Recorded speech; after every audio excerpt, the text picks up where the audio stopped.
우리는 오랫동안 지금도 대부분의 사람들은 물질과 비물질은 결코 하나가 될 수 없다. 이렇게 생각하죠. 그렇지만 우리가 잘 알고 있는 아인슈타인의 공식, 이 에너지 이꼴은 MC 스퀘어라는 공식은 바로 에너지라는 비물질과 질량이라는 M이 상호 전환될 수 있다라는 것입니다. 상호 전환. 따라서 물질과 비물질로 몸과 마음을 나누고 있지만 사실은 그것은 동일하게 봐야 한다는 것입니다.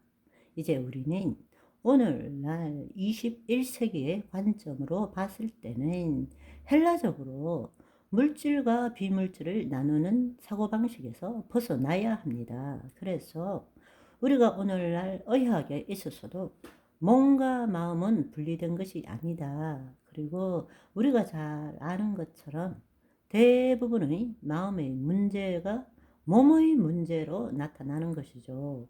심신상관의학, 이 모든 것들은 에너지의 전환일 뿐입니다. 그래서 여러분, 이제부터는 생각과 감정은 몸에 속한 것이라고 보아야 합니다.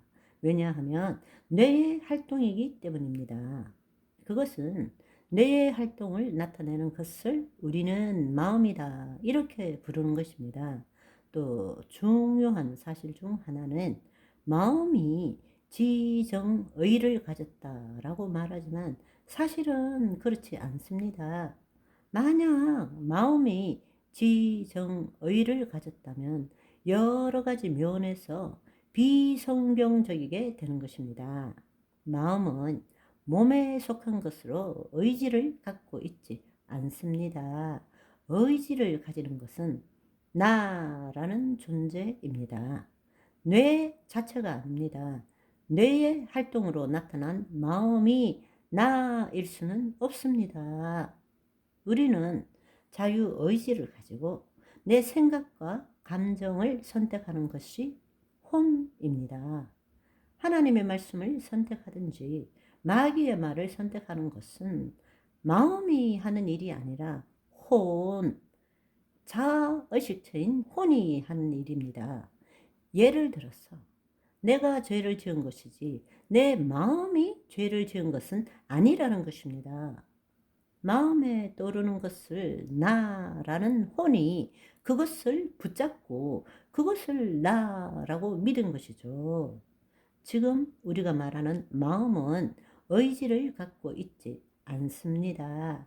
단지 생각과 감정만을 가지고 있고 그것을 자유의지를 가진 혼이 그 생각과 감정을 선택하고 결정하는 것입니다. 그런데 우리는 내가 생각하고 느낀다고 믿고 있는 것입니다.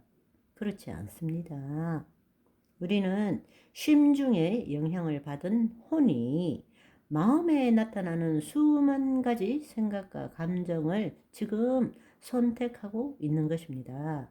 자유의지를 가지고 선택하는 그것은 나의 혼입니다. 아멘. 다시 한번 여러분에게 말씀드리자면 헬라적으로 볼 때에 우리는 그냥 마음이라고 통칭해서 쓰고 있지만 헬라적으로 볼 때에 카르디아 또 마음이라는 누스 이것은 디아노이아 노에마 같은 것을 통칭해서 그냥 누스라고 부릅시다. 이 카르디아와 누스에 해당되는 단어는 엄연히 다릅니다. 그런데 우리는 그냥 마음 이렇게 이해하고 있다는 것입니다.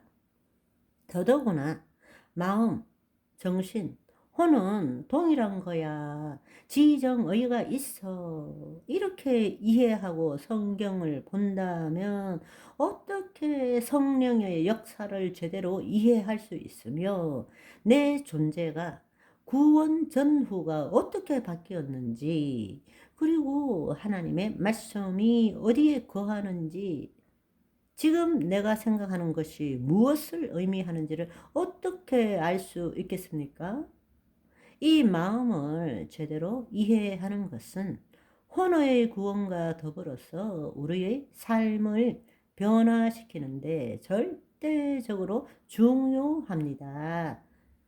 다시 한번 말씀드리자면 신약에 카르디아라는 용어가 총 156회가 나옵니다. 그런데 그 중에 누가와 바울이 104번 67%를 사용했습니다.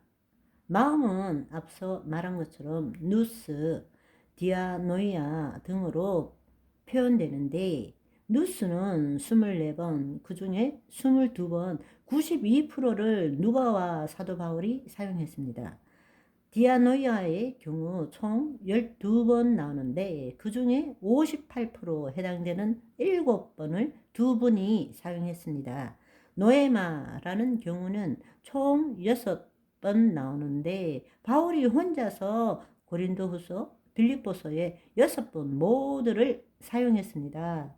그리고 사도 바울은 신약에서 다른 어떤 저자에 비해서 육체, 사르크스, 몸, 소마, 영, 푸뉴마, 혼, 푸시케라는 말을 압도적으로 많이 사용하고 있습니다. 왜 그랬을까요? 그것은 무엇인가? 그는 히브리인으로서 이방인인 헬라인들에게 그들의 사고방식으로 이 복음을 전하기 위해서 그들이 사용하는 것들을 기독교적으로 바꾸어서 설명하고 있다라는 것을 우리는 미루어 짐작할 수 있다는 것입니다. 그런데 그 사도 바울의 이방인에 대해 복음을 전하기 위해서 그렇게 정교하게 표현하고 있는 것을 우리가 제대로 이해하기보다는 오히려 그걸 다 무시해버리고 뭉뚱그려서 마음 그리고 해석이 잘 안 되는 것은 그냥 영적 해석으로 얼버무리고 있다는 것입니다. 얼마나 안타까운 일입니까? 오늘은 여기까지 하고 다음 시간에는 본격적으로 카르디아와 누스에 대해서 자세히 알아보는 시간을 가지도록 하겠습니다. 바이바이.